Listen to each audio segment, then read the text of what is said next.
bienvenida a Diálogos de Activistas de lo Mutuo. Es un placer tenerte hoy aquí. Y bueno, ya he hecho la presentación, Beatriz, de la suerte que tenemos con el currículum que tienes, que nos acompañes en este foro, que a nosotros principalmente nos ayuda a vivir nuestro propósito, que parte de nuestro propósito, que es crear una sociedad, pues sobre todo más inclusiva, más justa, más colaborativa, pero más inclusiva. A mí la conversación de hoy me gustaría dividirla en tres partes. Una primera parte, conocerte mejor, conocer más allá de ese currículum tan impactante que tienes, a la parte más humana. Una segunda parte, hablar de diversidad en genérico dentro de la sociedad y de la empresa, de diversidad, equidad e inclusión. Y una tercera, si profundizamos, hablar un poco más del colectivo LGTBI en la empresa ahora mismo. Entonces, en esa primera parte, ¿no?, para profundizar, para conocer mejor a la Carmen más humana, nos contaba Beatriz, Carmen, abogada y enfermera, funcionaria del Ayuntamiento de Madrid, primera mujer transgénero elegida presidenta del COGAN, colegiada del ICANN. No sé si eres mutualista, eso luego ya lo arreglaremos si no es así. Soy no ejerciente, pero no bueno, pues todo tiene solución. Porque y desde tengo ahí incompatibilidad por ser funcionaria. Bueno, desde ahí me gustaría empezar, para conocer esa parte más humana, leyendo el comienzo de un artículo del escritor y periodista Manuel Javois, que en el 2018 escribe un artículo en el que habla de ti, y creo que nos puede dar pie, ¿no?, a conocerte un poco mejor. Y dice así: un sábado de abril de 2016, en su piso de Madrid, Carmen García de Merlo se puso unos pantalones vaqueros ajustados, una peluca larga, un niqui a rayas, unas botas azules que había comprado a domicilio. Tardó 50 años en llegar desde su cuarto hasta la calle. Fue el tiempo que pasó hasta que Carmen decidió mostrarse públicamente como había sido siempre, mujer. Para empezar a conocerte un poco mejor, Carmen, ¿qué hay en estos primeros años, de estos 50 años que tú tardas, ¿no?, en recorrer ese pasillo hasta salir a la puerta de casa? ¿Cómo es la infancia? ¿Cómo es descubrir tu identidad de género? Bueno, yo creo que en nuestro caso, en las personas que ahora llamamos trans, porque yo siempre digo que yo he sido travesti, he sido transexual, ahora soy trans y mañana no sé lo que voy a ser. Pues yo siempre sabía que era una chica, pero bueno.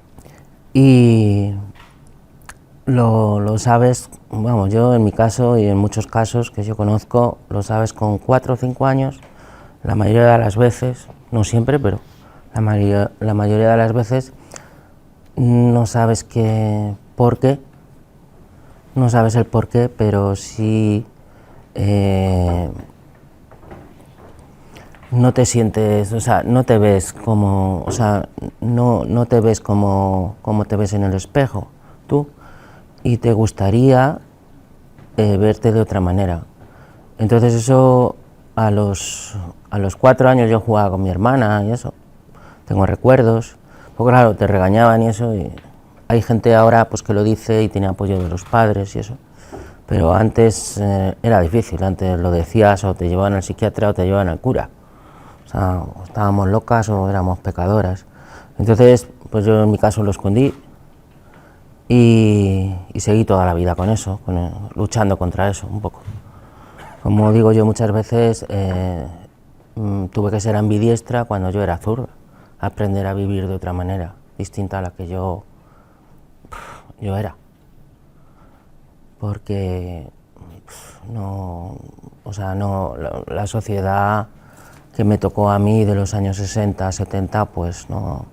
Yo la primera persona trans que veo en mi vida, no sabía que eso existía, o entonces no se llamaba trans, se llamaba travesti, es a Vivi Anderson en el Interview, y ahí me doy cuenta que hay más gente como yo en el mundo.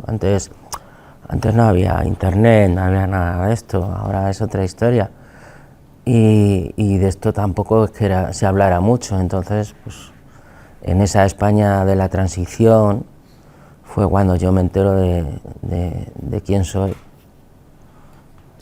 Hablas mucho, bueno, cuando hemos visto entrevistas, escritos, hablas mucho del sentimiento de culpa que te acompaña Sí. durante estos años y de el sentimiento de culpa por no poder mostrarte como tú eres. Entonces, ¿qué efectos, cómo afecta esto a la parte psicológica? ¿Cómo afecta esto en tus relaciones? ¿Cómo te afecta pues, tenerte que negar a ti misma todo el rato? Mis relaciones eran un poco fracaso también, porque yo me di cuenta también conforme, o sea, yo con 11 años ya veía que en el espejo que esa persona no era yo, ¿no? Pero luego fui descubriendo, pues como todo el mundo, o sea, tenemos nuestra juventud, igual que hemos tenido, yo no tuve esa niñez, tuve otra niñez, me tuve que adaptar. Yo en mi niñez todavía los colegios públicos se llamaban colegios nacionales y me acuerdo que las chicas estaban en un sitio y los chicos estaban en otro. O sea, no estaban segregados en aquella época. No estaban como ahora, que están todos juntos. Y claro, te crías en eso, y entonces pues tienes que vivir en ese ambiente, quieras que no, y hasta que... O sea, era muy difícil, o sea, es que no... Fíjate, conozco una persona un hombre trans, que es un poco más joven que yo, y cuando tuvo que hacer la comunión dijo que no se ponía el vestido. Y no se lo puso. Y la solución fue que los padres le llevaron al médico, a los psicólogos, a los psiquiatras, y lo atiborraron a hormonas. Pues pensaban que dándole más hormonas femeninas le iban a cambiar la cabeza. Y lo único que hicieron es que esta persona luego pues ha tenido los huesos, ha tenido fatal, se ha demineralizado, un montón de fracturas y va con muletas, o sea que le hicieron polvo. Y no le cambiaron, claro. Claro, porque esto es más Sí, hay muchísimas historias de muchos. Y siguiendo con tu historia, entiendo, pasan los años y llega el momento de entrar en el mundo laboral. Sí. Yo cuando entré en el mundo laboral hice lo que yo quería, estudié enfermería, era lo que a mí me gustaba, y cuando yo ya soy independiente estoy trabajando en Puerta de Hierro, en el hospital, en el antiguo, donde estaba Puerta de Hierro, o sea, no en Majadahonda, que está ahora, que entonces era un super guay centro, que no sé qué, que tal y que cual. Y yo la verdad es que me llevaba muy bien con la gente de allí, o sea, y tenían buena apreciación mía como profesional y eso, y la verdad es que yo, bueno, pues desarrollé bien mi trabajo, pero ya veía yo que era independiente y digo, bueno, a ver si puedo hacer algo, ¿no?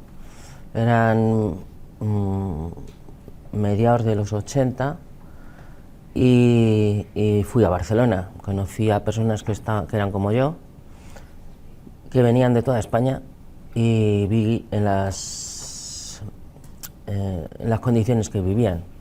Había gente que había estudiado, había gente que no había estudiado, se venían de muchos sitios de España, de Badajoz, de Sevilla, de Coruña, ahí aparcaba todo el mundo, se venía o a Madrid o a Barcelona. Y en Barcelona había más ambiente, más libertad, más cosas. Pero al final acababan todas las personas acababan o prostituyéndose, y la que mejor suerte en el paralelo, con la familia Ferrer, en el espectáculo y todo eso. Y al final Vivi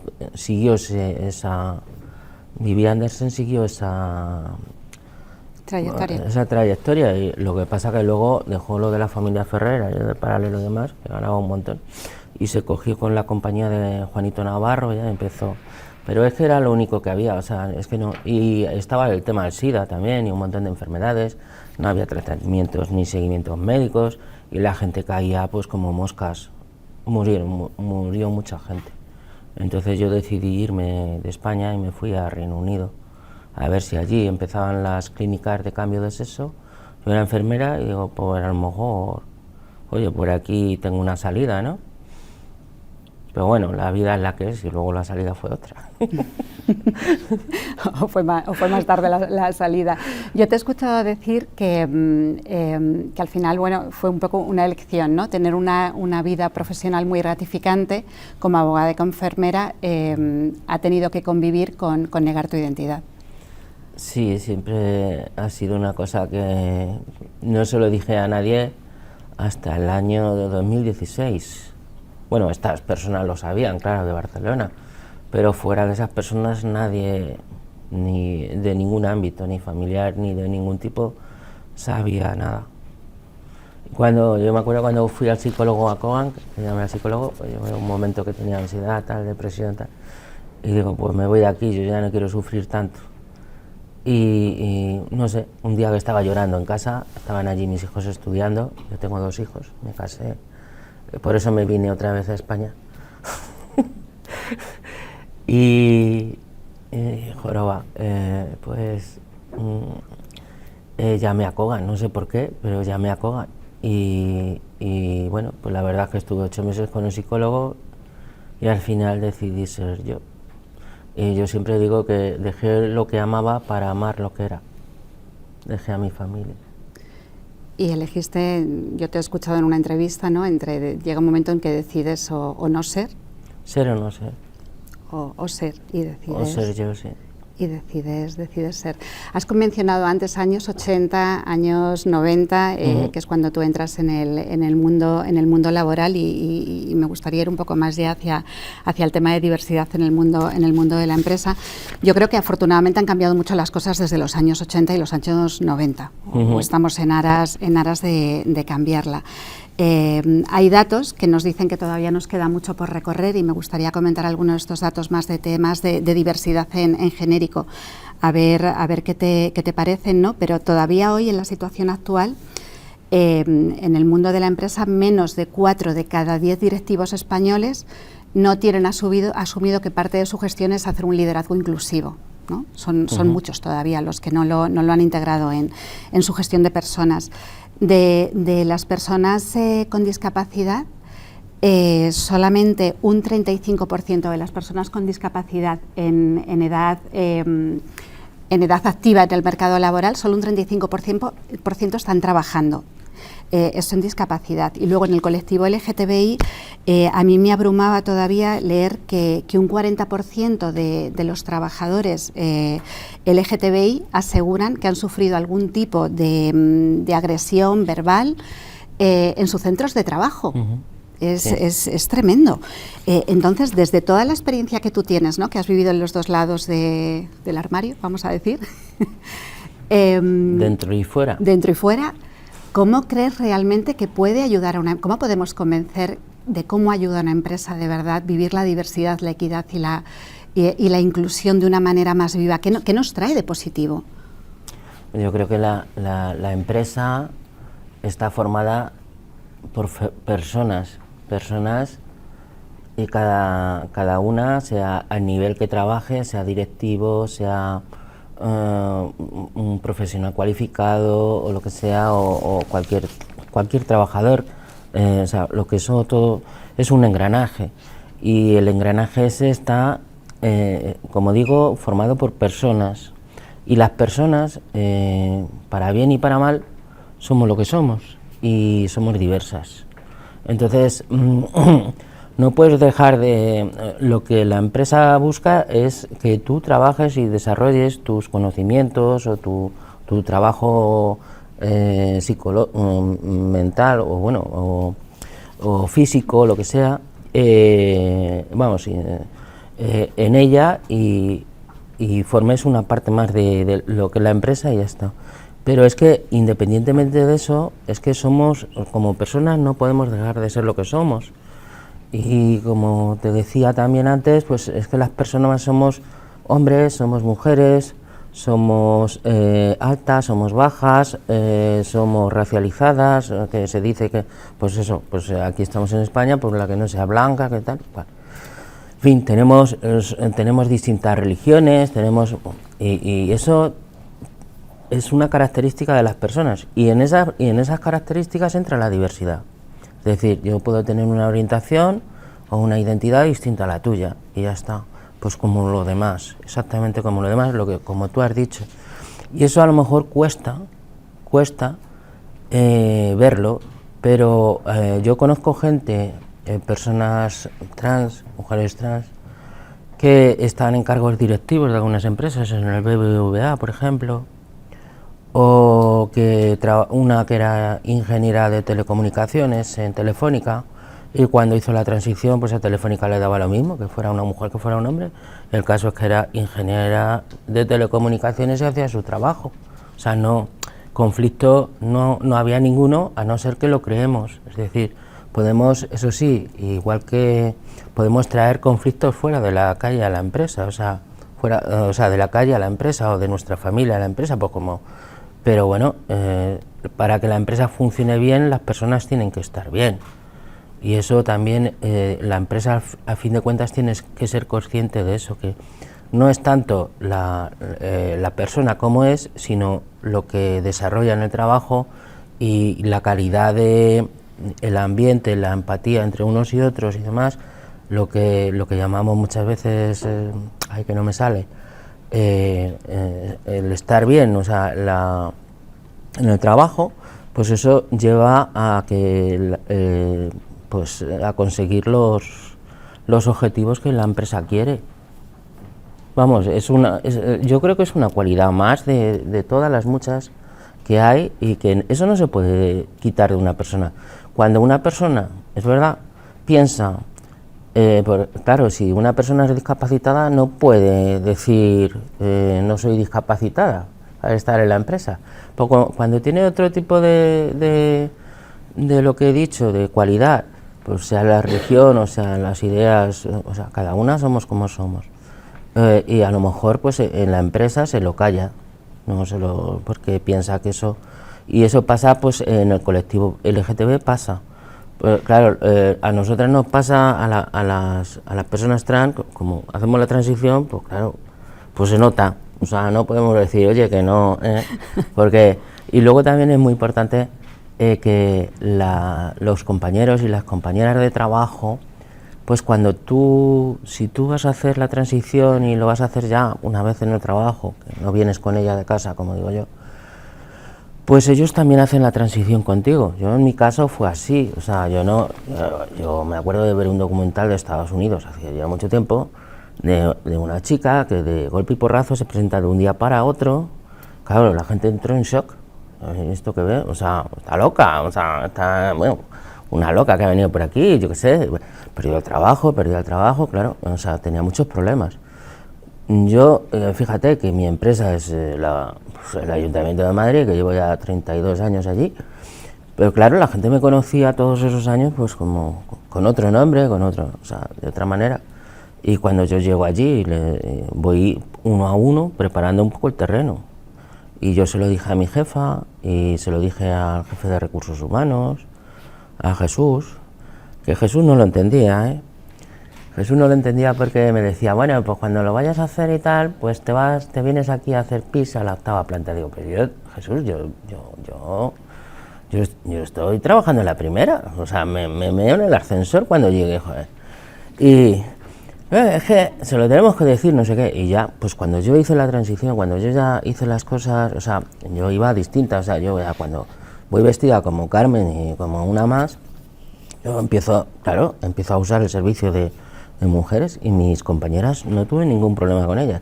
Entonces ya un día me dice Jesús, dice, bueno, pues se lo voy a decir a Consuelo. Consuelo es la jefa de departamento que hay enfrente y tal. Digo, ¿y qué le vas a decir hoy? ¿Qué? No, eso, que vas a usar el servicio. Pues yo lo llevo usando 2 meses, joder. Digo, pues sí, nadie me ha dicho nada. Y hablo con Consuelo allí en el servicio. Pero qué regalo, ¿no? También, qué regalo para tus compañeros tener la oportunidad de vivir esta experiencia. Claro, pero el otro no lo entendía. Pero también, claro, a mí es ahí donde se me rompe un poco la cabeza, pero porque tú lo has dicho, porque todos necesitamos una transición cuando son cosas tan diferentes. Claro, sí, entonces, eso es así. También cabe la diversidad del otro de no entenderlo. Sí, eso es muy importante también en las empresas cuando se va a hacer la transición, pues que haya unos protocolos, que haya una serie de cosas, pues que eso ayuda a todo el mundo, a esa persona y a las otras.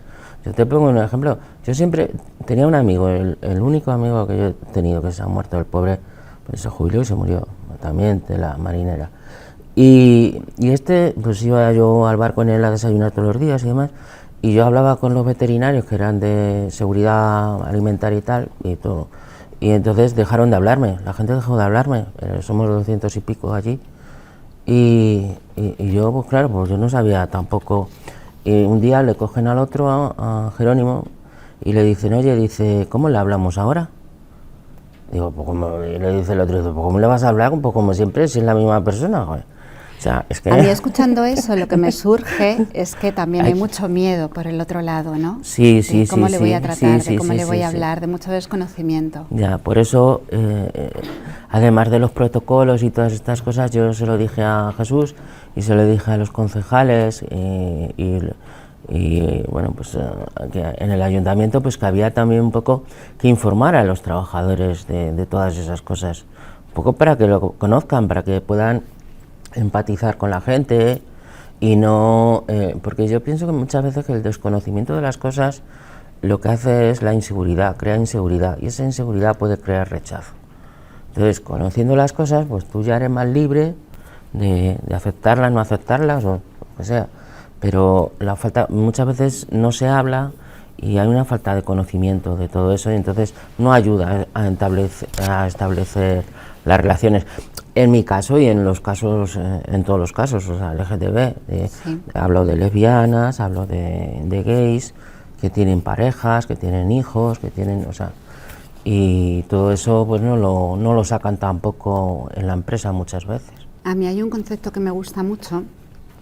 Yo no creo que en el mundo de la empresa lo que se tenga que hacer es que el empleado salga del armario dentro del mundo de la empresa. Eso es un ámbito muy personal, igual que uno cuenta unas cosas, cuenta otras, pero lo que sí que creo que hay que hacer es que la empresa salga del armario, que se cree un entorno lo suficientemente seguro psicológicamente para que cualquiera pueda contar lo que le apetezca sobre sí mismo y ocurra la magia que tú has dicho antes, ¿no? de poder demostrar auténtico, de ser tú mismo y poder aportar más desde ahí. Sí, o sea, yo ahora mismo realizo el mismo trabajo que realizaba antes, o sea, no he cambiado. Es que no puedo cambiar. Y entonces entender eso, o sea, que soy la misma persona, porque me llamo Carmen y ya está, y que la gente, pues antes me ha visto de una manera, ahora me ve de otra, y ya está, no pasa nada. Bien, pues entonces para mí quería leer algunas cifras que me parecen muy interesantes porque yo creo que el reto que tenemos, ¿no? Desde donde empujamos cada una a que todo se normalice más, a que todos perdamos miedos unos y otros, ¿qué hacemos, ¿no? ¿Qué hacemos en la empresa para que esto se normalice? Y hay unos datos que me parecen súper interesantes de un estudio de Deloitte sobre diversidad y liderazgo inclusivo, para el mundo de la empresa, ¿no? Que prueban que al final tener diversidad y tener distintas voces lo que trae es mayor productividad y mayor riqueza y mayor bienestar corporativo. Entonces me parecía muy interesante porque lo que ellos dicen después de un estudio muy sesudo de Deloitte, como digo, en el que dicen que un liderazgo inclusivo, o sea, que haya líderes que realmente creen en la inclusión y en la diversidad, incrementa en un 70% la experiencia de empleado de estar en un entorno seguro donde yo puedo crear, puedo dar lo mejor de mí mismo y puedo hablar, puedo decir lo que quiero, ¿no? Por otro lado, cuanto más diversa es tu fuerza laboral, se incrementa un 45% la posibilidad de crecer en cuota de mercado, porque llegas a más tipos de clientes también. Y luego hay otra cifra súper interesante, se incrementan un 20%, cuanto más diversos los empleados que tienes, se incrementan un 20% la innovación, porque piensas diferente, empiezas a pensar diferente y se reduce en un 30% la posibilidad de tener riesgos, porque también empiezas a ver puntos ciegos distintos de cosas que pueden pasar. Si todo esto está tan demostrado, ¿qué nos falta, ¿no? ¿Qué nos falta a las empresas para dar más pasos? Bueno, pues pienso una cosa, fíjate. Pienso que a lo mejor, igual que las mujeres tenemos ese techo de cristal, que tenemos que demostrar, yo creo, vamos, es mi opinión, que ya sé que habrá gente que no piense lo mismo, pero que hay que demostrar como 2 veces las mismas cosas para que te admitan, para que te reconozcan como lo que eres, pues lo mismo puede pasar también en el caso de la diversidad. Y yo creo que lo que tú has dicho, o sea, la misma manera, o sea, para la mujer ha cambiado mucho con el tiempo, pero sin embargo todavía no está hecho del todo. Tú fíjate, hemos hecho derecho, ¿no? Y cuando sale el Consejo, bueno, cuando sale lo del año que sale el rey con todos los jueces del Supremo y demás, pues la mayor parte ahora de los estudiantes de derecho son mujeres. Y hay muchas juezas, sin embargo la vida, o sea, en los cargos sigue habiendo la mayor parte de hombres. Entonces, esa visión de la mujer enriquece también lo que es Yo estuve hablando con Hillary Clinton y le dije que era una pena que no hubiera sido la primera presidenta de los Estados Unidos. ¿Y qué te dijo Hillary Clinton? Menudo piropo. ¿Y qué te contestó? Que menudo piropo. Dice, habrá otra, me dijo, no estaba allí en la embajada americana. Dice, habrá otra. Digo, ¿y cuánto tiempo va a tardar? Dice, eso no lo sé.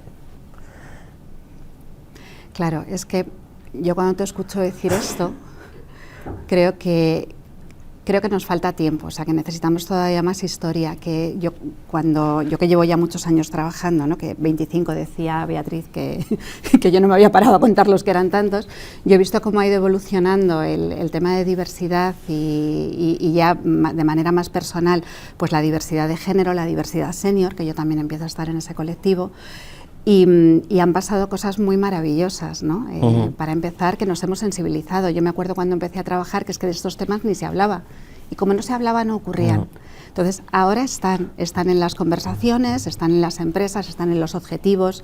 Es muy importante la visibilidad que dais desde las empresas de todas estas cosas, porque no son cosas que no existan. La visibilidad la dais hablando también, haciendo lo que estamos haciendo hoy. Por ejemplo, y eso es muy importante. Y creo que otra cosa que ha ocurrido para mí en estos 25 años es que ha empezado a haber referentes. Yo hace 25 años, por ejemplo, en la diversidad de género es que no tenía dónde mirar. No, ni tú ni nadie. Claro, y donde mirabas eran o varones o mujeres que se habían impostado y habían renunciado a tantas cosas que yo no quería que fuera mi referente. Y supongo que en otras diversidades va ocurriendo lo mismo. Tú empiezas a ser un referente para muchas personas en tu misma situación. Pues no lo sé, supongo que sí.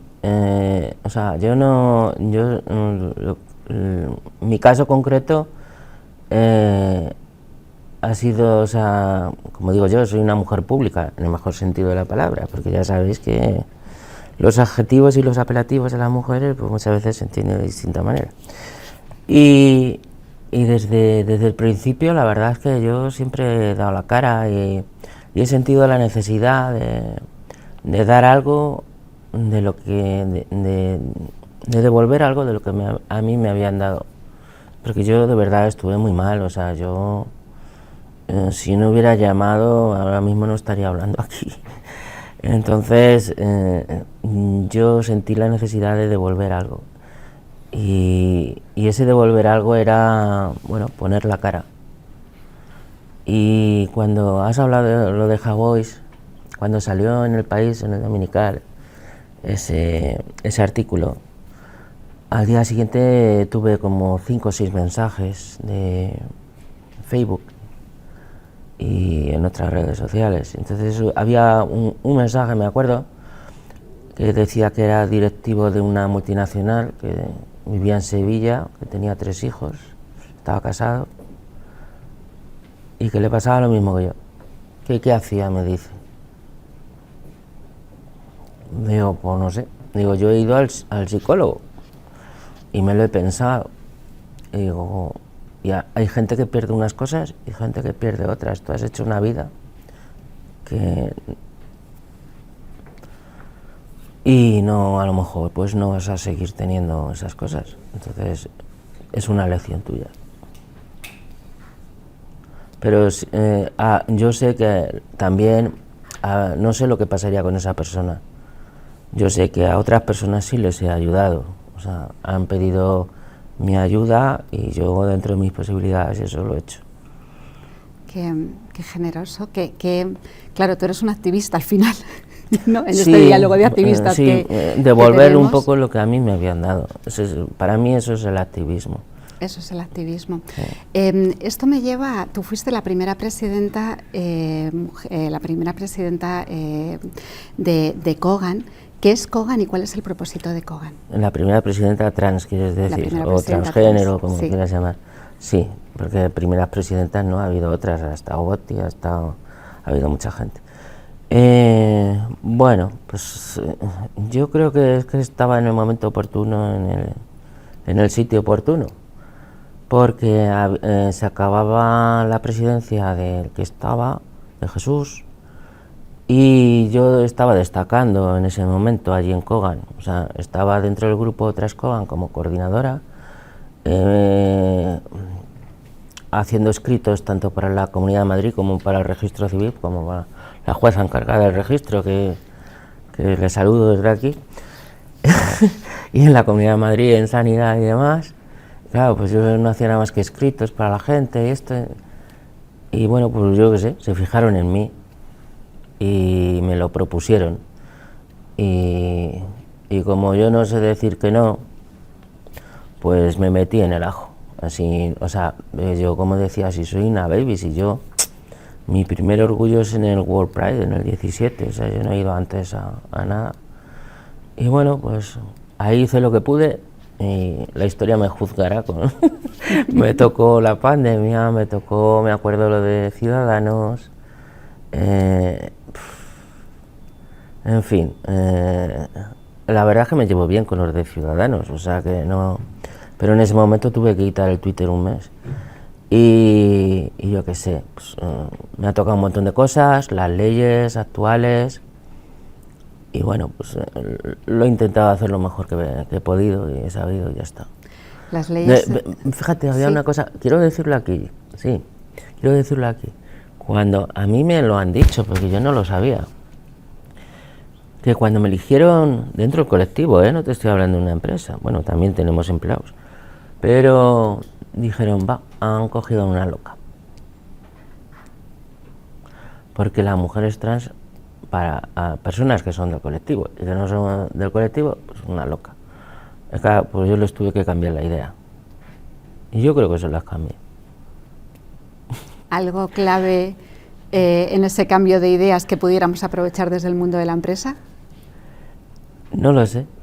Bueno, una cosa, desde el mundo de la empresa, para el cambio de ideas, pues mira, sí, yo se lo dije a Pedro Sánchez, estaba Carmen Calvo entonces de vicepresidenta y tal, en una reunión que tuvimos de preparatorio de las leyes y demás, y le dije que la formación, porque anteriormente yo tengo yo soy mayor, ya tengo 62 años, y a mí yo me he ido enterando de las cosas por el tiempo. Entonces nosotros, pues, las personas que estamos aquí, la mayor parte de nosotros somos abogados o abogadas o jurídicas, operadores jurídicos al fin y al cabo, y la formación que tenemos, pues no hemos tenido esa formación o ese conocimiento. Lo único que puedes es o bien estar escuchando pues esta charla como hoy, o otro programa, otra cosa, otras personas y demás, pero no tenemos esa formación, y yo creo que es clave que esa formación se dé, tanto también para las personas, en los casos concretos para sanitarios, para gente que tiene, para trabajadores sociales, para abogados, turno de oficio y demás, y otros profesionales. Pues yo creo que es conveniente que se dé también, porque tiene su aplicación también en el derecho civil y en la empresa, laboral y demás, o sea que conocer los casos, pues yo creo que es bueno. Entonces eso se lo decía. Y en la empresa, pues lo que te decía, yo se lo he dicho al ayuntamiento, que no deja de ser una empresa, a fin de cuentas, con sus trabajadores, con sus... que la formación porque también tiene que tratar con el público, ¿sabes? El ayuntamiento da servicios al público, además de sus empleados, entre sus empleados. Y entonces, bueno, pues el conocer sobre diversidad, sobre las personas, bueno, pues sobre su orientación o sobre su identidad, pues yo creo que no está de más. A ver, que no somos muchas, somos 1 de cada 10 en el mundo.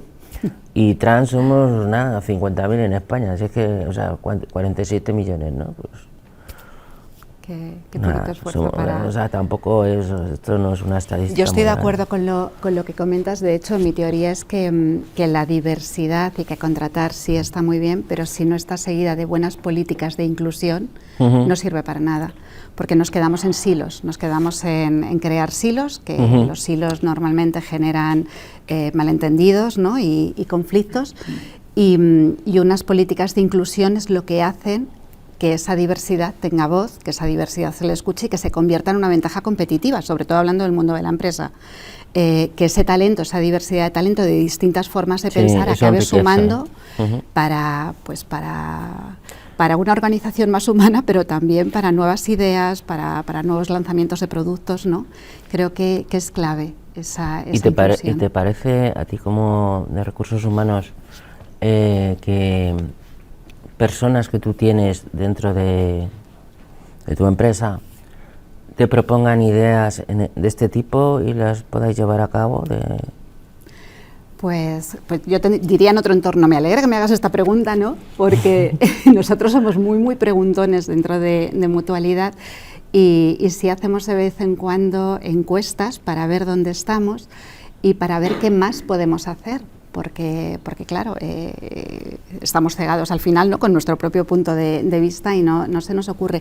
Y desde aquí, desde este comentario que me haces, que ya nos queda poco tiempo, sí me gustaría preguntarte, ¿no? Porque hay una cosa que nos sigue ocurriendo, que me ha ocurrido en esta empresa, que me ha ocurrido en otras empresas. Yo sigo viendo que hay mucho miedo por parte del colectivo LGTBI a decir abiertamente, a manifestarse abiertamente en el mundo del trabajo.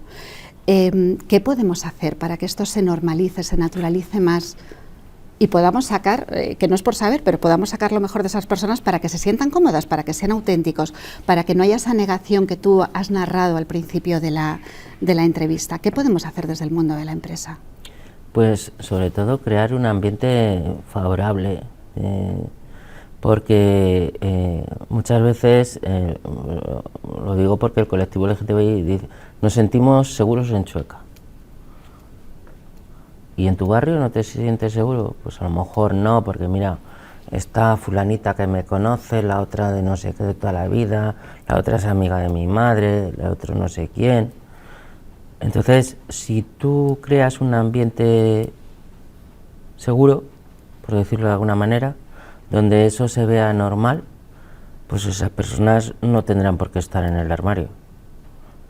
Van a estar, van a ser ellas y lo van a decir, no van a tener miedo al rechazo, al estigma y todas esas cosas. Cuando la empresa opta por estas cosas, visibilizarlas y a ver, no me gusta la palabra, pero bueno, normalizarlas. Y si hay un protocolo de acoso o si hay o sea, pones una seguridad, por decirlo de alguna manera, para que todo el mundo se respete en sus condiciones y demás, y pues la gente se va a sentir segura y puede ser que salga, claro.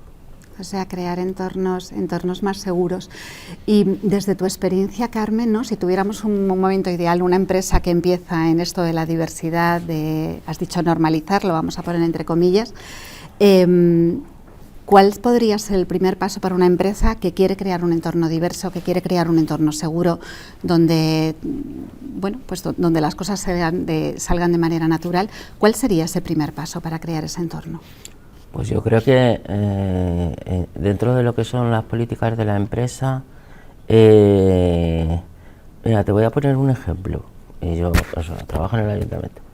Pues en Madrid Salud, en el Orgullo, antes ponía la bandera en la fachada. Y cuando llegó Almeida la han dejado de poner. El mismo gerente, te quiero decir, que no han cambiado de gerente. Pues esas cosas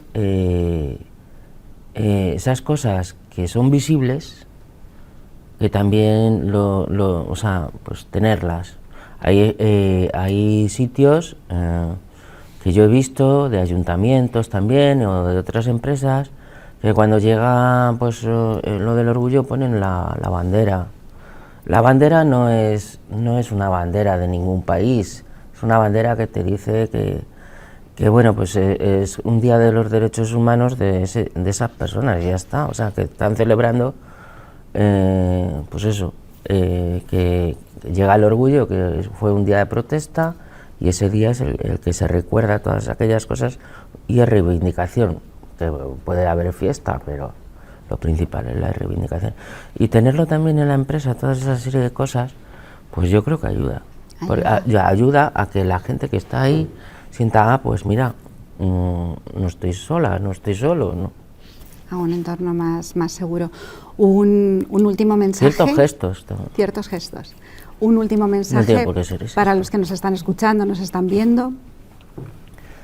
Pues que todos somos personas, directivos, profesionales, todo tipo de trabajadores, que remamos en un mismo barco y que las personas somos diversas, sí o sí. Y cuanta más diversidad haya en la empresa, pues más va a enriquecer a la empresa y mejor se va a poder, si conocéis en el norte, que es mejor remar todos al mismo tiempo que no cada uno por un lado. Pues muchas gracias, Carmen. Yo, si me tuviera que quedar con un mensaje, me quedo con ese mensaje de remar para más ventajas competitivas, como tú decías, pero también para hacer organizaciones más humanas. Remar en el mismo sentido. Remar en el mismo sentido. Gracias. Pasamos al momento de preguntas. Pues muchas gracias, Carmen, por tu generosidad. Yo tenía una pregunta relacionada con el proceso de transición que nos has transmitido. ¿Cuáles han sido los apoyos que has encontrado por el camino? Pues yo cuando yo tomé la decisión de que iba a hacer eso y de que iba a seguir trabajando, o sea que entonces tuve que comunicarlo a la subdirectora de prevención de riesgos laborales, de donde yo trabajo, que yo trabajo en eso, y me dijo que sí, que me iba a apoyar y tolerancia cero. Y la verdad es que había un protocolo en el Ayuntamiento de Madrid, pero había de derechos humanos. Y hablaba en el punto 16 de precisamente las personas trans y tenían que hacer transición y demás. Y entonces me acuerdo que tuve que hablar con Rita Maestre y con Celia Mayer, que estaba entonces de concejala, y les dije, oye, que no tenéis ningún protocolo ni nada. Y dice, no, pues que nos hemos reunido con los sindicatos y han dicho que no hay nadie en el ayuntamiento. Digo, pues sí, hay gente en el ayuntamiento, o sea que sí. A ver, cumplimos las estadísticas, o sea, somos 3, o sea que tampoco somos mucho más.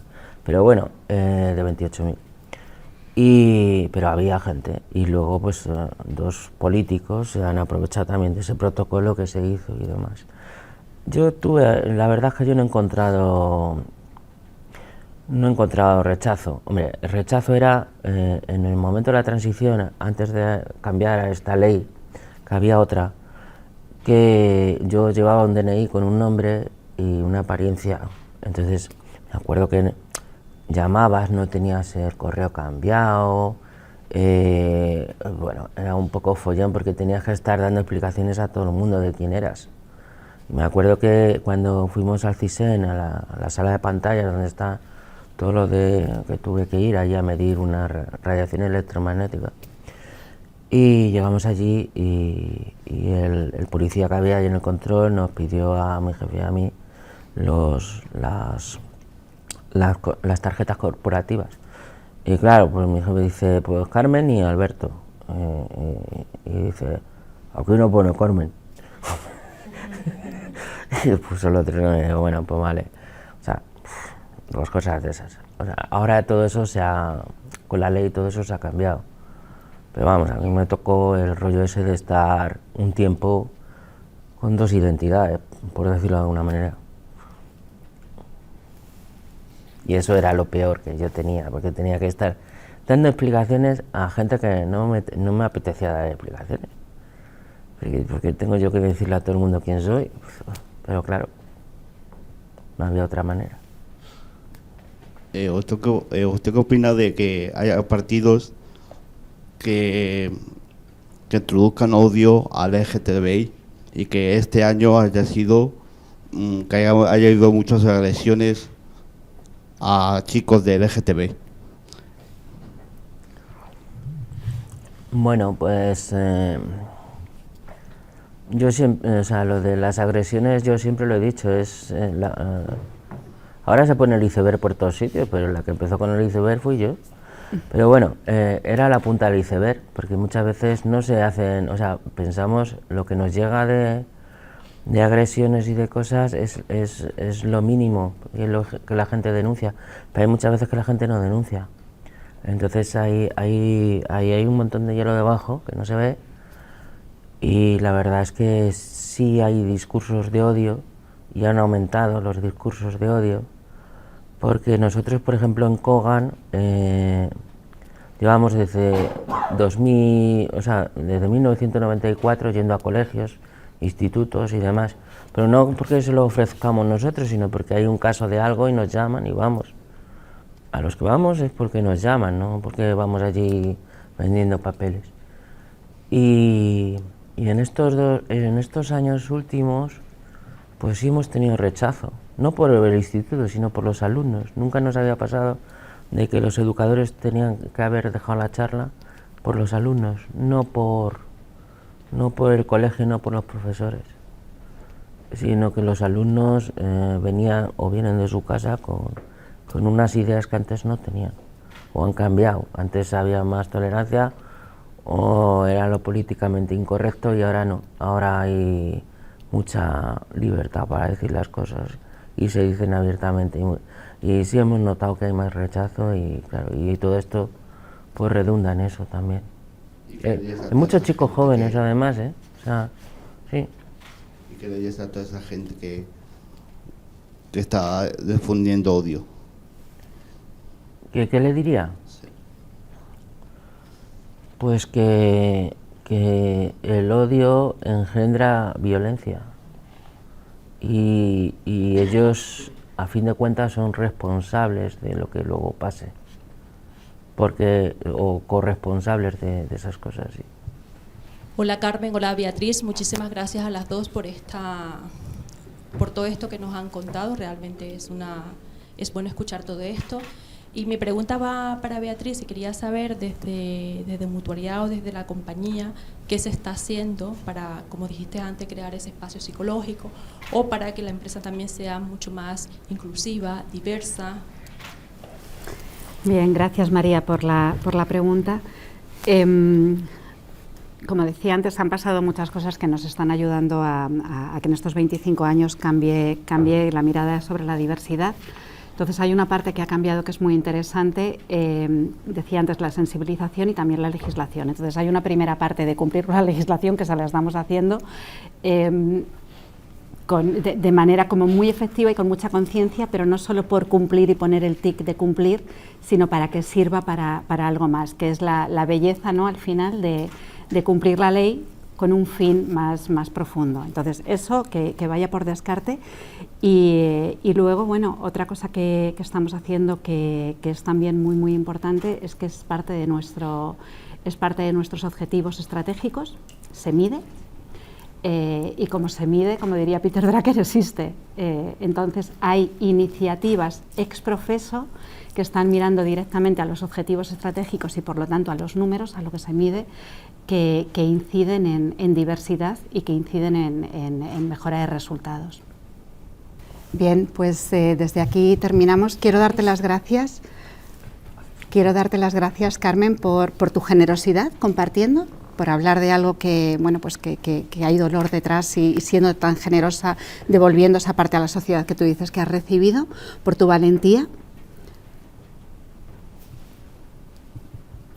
Vale, por tu valentía. Y bueno, yo me llevo muchísimos aprendizajes que espero ser capaz de ponerlos en iniciativas que nos ayuden a hacer empresas más humanas. Y yo te agradezco a ti que hagas estas cosas, y que las personas que seguramente tienes en Mutualidad, que son del colectivo, puedan estar a gusto trabajando, porque a fin de cuentas, como te he dicho yo alguna vez, que el trabajo es la mitad de nuestra vida. Entonces, que estén a gusto en su trabajo, con sus compañeros, con sus compañeras, va a incidir también en la empresa. Muy bien. Y muchas gracias por eso. Gracias, Carmen.